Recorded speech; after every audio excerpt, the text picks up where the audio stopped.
Hey there, welcome to the Agents of Revival podcast. If you're ready to be healed and take full accountability of your life by evolving into your best self, then this is the podcast for you. I am your host, Andrea Griffin Rogers, and I'll share with you winning steps as well as personal tips and anecdotes on how to go from brokenness to wholeness and from scattered pieces to inner peace. So come on in and join me on this healing journey, and let's become whole together. Enjoy it! Hey, what's up, guys? How you doing? How you live? How you be? Welcome back. I am so happy to be here with you today because we are talking about curiosity killed the cat.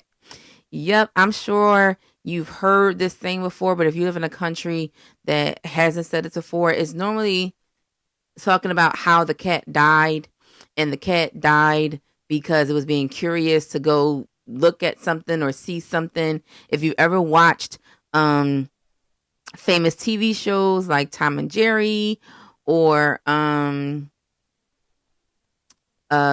is that called? I was just watching it over the holiday with family. Tom and Jerry and Looney Tunes, Sylvester, and what's the little bird name? Tweety Bird. Yeah, they will always get themselves in trouble and be so mad at the mouse if it's Tom and Jerry, or so mad at Tweety Bird if it's Sylvester for, being beat up and all that stuff. But it's like, no, it's your curiosity, or in another term, it's your own appetite. Remember I talked about that before, and access determines appetite. If you missed that episode, then go check it out. It was your appetite. It was what you were craving that clearly was not for you. And no matter how many red flags you saw, no matter how many times you kept failing at getting it, at achieving it, at attaining it, you still kept thirsting for it. All other birds, but you keep going after Tweety Bird. All other mice, but you keep going after Jerry. And each time, Tom and Sylvester, who are the cats, will always find themselves like injured or hurt or dying. But that's your fault. Your curiosity killed you, not somebody else's. All somebody else did was lay out the bait. You came and snatched it up. Remember, I've been talking for a while now about patterns. We've been in this week of the love week. In the love month, but the love week of Valentine's Day and whatnot. And we got to be honest. Like, everybody's not in a lovey-dovey place right now. There are some people that are, you're neck and neck. Like, y'all at each other's throats. You really can't stand each other. You're wondering why you're in this relationship. And I'm not talking about people who are married. If you're married and you're dealing with that, I'm going to pray for you. But I also hope that you go and get counseling. Go and seek wise counsel on how to heal the rift in your marriage. And I mean legally married. But if you single, playing marriage, pretending like y'all married because you think it's cute to say this is my husband, it's my wife, which right then and there, by you saying it, means you really desire it. I've heard so many people, just sidebar real quick. I've heard people say, I don't want to be married. But then when you're in a relationship, you're going around calling this person your husband or your wife. No, you really do want to be married. You just don't want to discipline yourself and be intentional about the next step, which is actual marriage. You don't want to be, what is the word I want to use? You don't want to be responsible. And so you like playing it. You like playing house. Y'all keep having all these babies, but there's no marriage. There's no foundation for these children to actually grow up in. And so we got to address these issues, because as long as we keep pushing the blame in society can't never get better. This is not me talking about any individual right now. I don't want anybody to feel like I'm targeting them.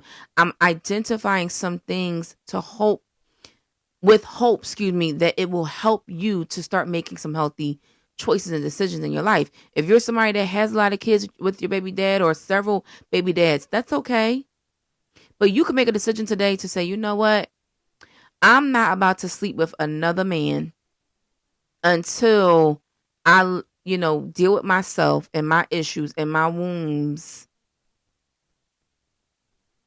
And when I deal with my wounds and I address my issues of pain, then I can allow and open up myself for God to send me a healthy relationship that's going to ultimately be what I need, what my children need. That's going to help us be able to create a better foundation for my kids to grow up in and be around. But the choice is yours. We cannot keep expecting people to treat us the way we want to be treated when we're not treating ourselves the way we should be treated. It all starts with us. If you feel like somebody treating like a doormat, are you acting like a doormat? And you may say no, but I mean, how are you really showing up? Are you asserting yourself in a right, healthy way? Are you standing up for yourself? Are you saying no when you know you really want to say no? Or are you always saying yes? Are you being a people pleaser and then wondering why they take advantage of you? People like free stuff. I mean, come on. If Apple decided today to say, we're giving out free iPhones, all you got to do is just come to the store and get it. Baby, let me tell you something. There will be plenty of people running to the nearest Apple store to get their free iPhone. And they don't got to put nothing down. There's no hidden fees or nothing. No hidden money. No nothing. I just get to get this brand new phone. People gonna run for free every time. But I heard this example. This is not my example, but I heard somebody say this, and I just like this example, so I'm gonna share it. There's a reason why certain luxury vehicles, I'll just put it that way instead of saying their names. There's a reason why certain luxury vehicles, the upper echelon vehicles of the world, never go on sale. Why? Because they know their value. Do you know your value? Because if not, then you'll be like Tom and you'll be like Sylvester running after the wrong things instead of realizing.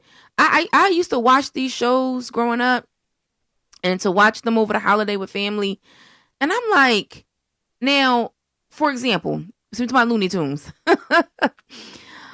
With Looney Tunes, there's a character called Wile E. Coyote and the Roadrunner.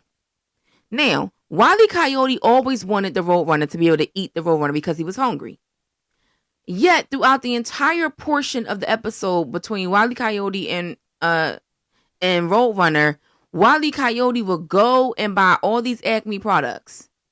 And it dawned on me, now when I was a kid, I didn't think nothing of it because I'm a kid, so my mind's not thinking that way.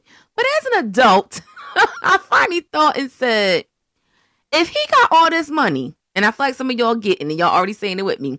If he got all this money to buy all these products to help him be faster at catching the Roadrunner or to set a trap for the Roadrunner, why you can't go and buy some groceries at the market and make yourself some food? Like, duh, come on. But this is how people are. When you don't know your value, you will settle for anything. You will chase after whatever was giving you a little bit of attention.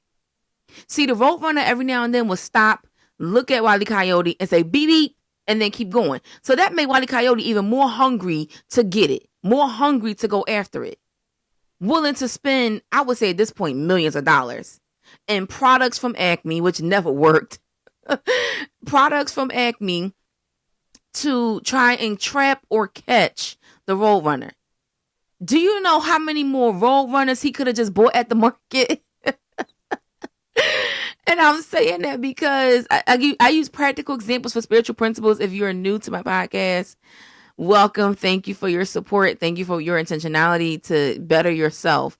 But stop running for things that are no longer serving you purpose or value. And the only way you stop running for it is when you identify and learn your own value. Have a standard.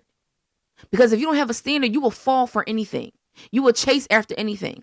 I remember something that my great grandmother taught me growing up, and then my grandmother taught me it as well. And these were two women that grew up or were born around the 30s and 40s. So they grew up in a different time period. And they will always say to me, never chase after a bus because there's always one behind it. They will also say, never let a man milk the cow without buying the cow. Now, growing up, I would just hear these sayings and be like, okay, whatever. I don't really fully understand what that means. But as I started to grow up, like starting to get a little bit up in years and teenage years and start dating and things like that, more so college, because I wasn't really actually able to date growing up. I grew up in a very, Christian family at the time. And so my mom was very strict on what I could and couldn't do. So it wasn't until I really got into college that I started to like actually be able to like date and stuff. And I realized what those meanings were. Now I understand, because I will say there's an exception to every rule. I understand that when life beats you down, because I've been through there too, you forget your standards. You forget your own value. And this is why I talked before about it's important to honor your single season. Take that time for yourself to learn about yourself, to learn how to love yourself and know yourself and develop yourself. Develop those standards and those healthy boundaries in that time, because then you'll be more effective in your next relationship and you'll be able to attract the type of relationship that you actually really want, deserve, and desire. But when you don't have a standard, you fall for anything that comes your way.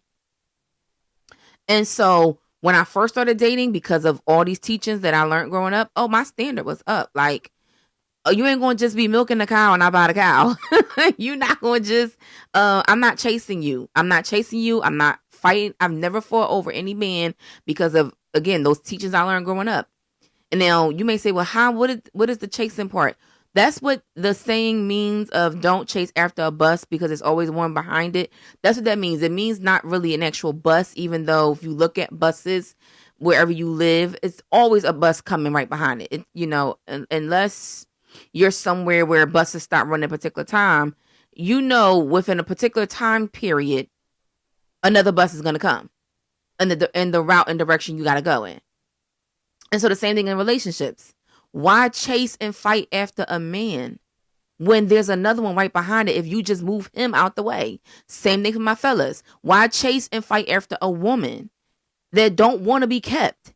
Clearly, because she wouldn't have you fighting over her. He wouldn't have you fighting over him. Ladies, why do that when there's another one that is waiting right behind? Waiting for you to remove that person out the way so that they can come in and treat you how you want to be treated. Now, that's not to say that every relationship that you break up with, the next one's going to be that way, because part of it is we got to deal with our patterns. You got to deal with you first and heal from within. Heal from those past relationships that left a mark, though you didn't think it left a mark. If you missed my episode of the Dodgeballs of Life, go listen to that. It left a mark. It left a sting. And you got to address that first before you try to run into the next relationship. Because if you don't, you're going to find yourself with a new person that has a different name and a different face, but has the same spirit as the last person. They have the same attitude, the same personality traits as the last person. And then here you are in the same headache all over again, wondering why I feel like deja vu. Because you have not dealt with your patterns. When you address your patterns, you will stop attracting the wrong thing. And so I was watching these shows over the holiday season that we just had of, Christmas and New Year's Eve and New Year's Day. I was like, curiosity killed the cat. Like, it's not nothing else. I mean, people will say this problem, was the cause. This was the cause, that was the cause. No. You got to take ownership. So in particularly, as I'm thinking of it right now, I was watching over Christmas. I'm not sure of the full title, so I'm just going to say it's a Tom and Jerry cartoon movie that's in the form of the Nutcracker. And I love the Nutcracker Ballet by Tchaikovsky. So I was like, ooh, okay, I want to watch this. And so we're watching it as a family together, and Jerry was minding his own business. as the mouse king, if you will, not the rat king, as the mouse king. He's minding his own business. He's enjoying, his castle and whatnot. But here comes Tom and the other cats, the alley cats, that decide they want what Jerry has. And they see Jerry, they hear the music and they see Jerry laughing and everybody else and the townspeople laughing and whatnot. And so they're curious as to, well, what is over there that seems much better? And so they go chasing after it. And when they get in there, they keep finding themselves injured and hurt, and some of them die and whatnot. And they're blaming Jerry and the other characters on there. I can't think of who they all were right now, but one was an elf and one was, I think, a toy horsey or something. And it's like, it's your fault. And then they said it's the toy maker's fault. No, it's your fault because you were curious. You did not look at your patterns to recognize how many times, Tom, have you been chasing this darn mouse and never get it and always injure yourself? When you gonna give up, bruh? Okay. When you going to decide to guard your own heart? I taught yesterday on the heart guard protection plan. Go listen to that. You got to guard your own heart because everything you do flows from it. It's not nobody else's job to guard your heart. It's yours. And if you freely giving it away, don't be surprised when, just like the freebies, as I said earlier, the example of Apple, if that was to happen, that you getting stepped on. Because we see it. If you haven't seen it, then go on YouTube. There are tons of clips of Black Friday sales. As soon as people open the doors on Black Friday in November, here in America, right after Thanksgiving, the next day is Friday, and it's normally like all these sales and stuff that's happening. People will bum rush the doors. I mean, kicking people down, knocking people over. They don't even want the stuff in here, but because it's cheaper, they just grab whatever they can grab. And don't care who they stomp over. Don't care how much they drop the box or whatever was broken, that they fix it later. They don't care. They just treating it however way, treating people however way, because it's free or it's discounted. And when you discount your heart, when you give your heart freely, don't be surprised when people just take advantage of it. When people just step all over it and kick it and mistreat it and mishandle it because you gave it freely. And how do you not give your heart freely? How do you guard your heart? You start, number one, by identifying any area that you need to change or fill a void in yourself. It is not somebody else's job to do that. It is yours. Stop looking for external things and factors and people to make you happy. You got to make yourself happy. And so identify how to make yourself happy. What do you need? What are your habits and patterns? And address those problems. Learn how to treat you better. Learn how to love you better. Learn how to serve yourself better. And it's not with an arrogant attitude that says, well, anybody else going to do it, so I'm going to do it this. No, it's being intentional to protect you in the proper way by handling your heart with care. Because when you handle your heart with care, you can recognize a mile away. And I heard Madea, aka Tyler Perry, say this on the play. What's it called? Tyler Perry's, no. Well, it is Tyler Perry, but Tyler Perry, Medea's Class Reunion. If you ever seen that play, you know what I'm talking about. But if you haven't seen that play, then I think it might be streaming somewhere, or you might could, download it somewhere. But in the play, this person, like Madea was sitting down talking to two different women about relationships and standards. And one woman was being beaten on by her husband. She's being abused, or boyfriend, I think it might have been, but it was her child's father. And then the other person was being cheated on by her husband. And so the one woman who's being beaten on by her boyfriend is looking at the woman who's being cheated on by her husband and judging her. And Tyler Perry says, well, Madea says, isn't it funny how people can always see everybody else's problem, but they can't see their own problems? They don't look at the person in the mirror, but they could quickly point out everybody else's problems. And that's what this woman did. She was looking at the woman being cheated on. She was like, yeah, because I know that's right, because it wasn't me. And if that was me, and I was, and Medea said, hold on. How you talking about her when you just said that your man beat on you? Now make that make sense for me. You got solutions for her on how to fix her marriage, and you can't even fix your problem. And so the woman says, well, I'm really sick and tired. She said, baby, cut all that noise. Because when you're really sick and tired, it is nothing and nobody that's going to stop you from getting up out of what you're tired of. So until then, you just want to be talking. And then when it came to the married woman whose husband was cheating, there were many signs. She even said that she even knew it. But she was like, but I need a man. And this was Cora saying it to her, because Cora was her friend. And Cora said, this is Tim LeMan's Cora character, says, I don't need a man that bad. I could do bad. I could do better by myself. I don't need to be treated badly just to say I have a man. And the woman was just proud to be able to say she had a man. And he was a younger man at that. And she was just proud to say she had a young, fit man, even though he was sleeping with another woman who was in the same hotel as they were. And taking all her money to spend on other women. Wouldn't he spend it on her? And then had another audacity to lie and say that she was sick, which and dying, which is why he couldn't leave her. And so they were talking to her like, why do you need this man? And part of it was her insecurities. Part of her problems was stress in other areas caused her to gain weight, and she lost her confidence. And since she lost her confidence in herself, and this was the only man willing to give her attention, she said, well, a piece of man is better than no man at all. So I'll just take this little bit. I'm curious to see where it goes. Hopefully you treat me good. And then realize treating her bad. And it wasn't until she started to value herself enough from her conversation with Medea and her girlfriend, Cora, to realize, no, I don't need this treatment. It's me. I got to take care of me. And she sings this beautiful song called It's Me. But again, go check out the play.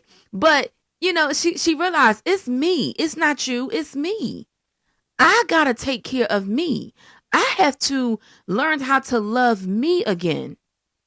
I got to learn how to build my own confidence up. I can't keep expecting you to do it. I got to take care of me. And so, again, this message is not to point the finger at anybody to say, oh, you in that situation, or you this, that, and the other. No, I'm not here to do that. I'm here to give you different perspectives so that you can identify the areas in your life that you need to change in. And then apply them, address them, write it down, make a plan on how to tackle them so that you can learn how to love you better, how to know you better, how to serve you best. Because when you do that, then you're in a position of becoming healed. And in that process, it will help you develop healthier habits so that you do not keep attracting what you don't want. You know what you want and you know what you don't want. You know how you should be treated. You know how you should be spoken to. And this is not just for women, it's for men as well. You know how you want to be supported. You know the type of woman you want to have your back, fellas. You know the type of woman that you want to have children with one day. And if you already have children, then you know the type of influence you want your future wife to have on your children that you already have with somebody else. And so you know that the changes you need to make in your life, but it starts with you, not other people. And it starts with identifying where a bad seed was planted in your life. What went wrong? What was the relationship that really left a mark? The one that you say, that person got away. Dang. If I would have did this different, I would have did that different. Or, man, that person really left. Man, that person just did me dirty. Like, all of us could think of that one or two or three. I mean, however many it is for you. But you got somebody, as I'm talking, as I did this message today, there's somebody that came to your mind that you were like, it's that person. Yup. Now, it's not for you to go call them back. And it could be the person that you with right now. It's not for you to call them. It's for you to take today by yourself, with you and God, even meditate and write down the areas that you know you want to be loved in. And then apply how to love them for yourself. How to love yourself in those areas. And if you're in an unhealthy relationship right now, then it's time to make a decision to cut the cord. You got to be willing to release the old wineskins in order for the new to come. Because new wine cannot be held in old wineskins. It will burst. You know, this last example that I heard, to kind of sum it all up before I go, is people want a new car, but you got an old car sitting in the driveway. And you got a one car driveway and garage. And if the old car is sitting there and not moving, then how can you expect the new car to come up? Now, I know there's some people that's going to try to finagle their way and make a way to make both cars fit. You know, oh, I could park the one car on the street. No, that's trying to have a side chick or a side dude. We ain't about that. We're talking about you and one other person. And so in this essence of a car, there's no other room. Let's say you're between two walls and it's boxed in. So there's only one room. And those that live in New York City know what I'm talking about. There's only one room for this one car. And so you got a decision to make. Do you keep trying to tend to the car that's broken down, that's not working anymore, that is killing you in the process? It's stressing you out. It's making you miserable and unhappy. Yeah, you got some good days, but man, it's a lot of bad days outweigh them good days. You putting a lot of money and effort and energy into making this thing work. Or is it best to just let that old car go, get it towed away if need be, get it removed out of your life so that the new can come in? And when the new come in, don't rush for it. Take your time and work on developing some better, healthier habits. Create some healthy boundaries in your life. Learn more about yourself and what you like. Make yourself happy. Fill the voids of areas that you're hoping somebody else is going to fill. Because when you could fill them for yourself, then you're ready for the next person who will then be the right person who's going to come into your life. But as long as you keep having a void in your heart, you're going to keep trying to put things into the peg hole that doesn't fit. And then wondering, why is this not working? Curiosity killed the cat. Come on, y'all. All right, so we got to get out of here. May the Lord bless you and keep you. Cause his face to shine upon you. May the Lord God be gracious to you, show you his favor, and give you shalom, give you his peace. Take care. Love you guys. Bye now.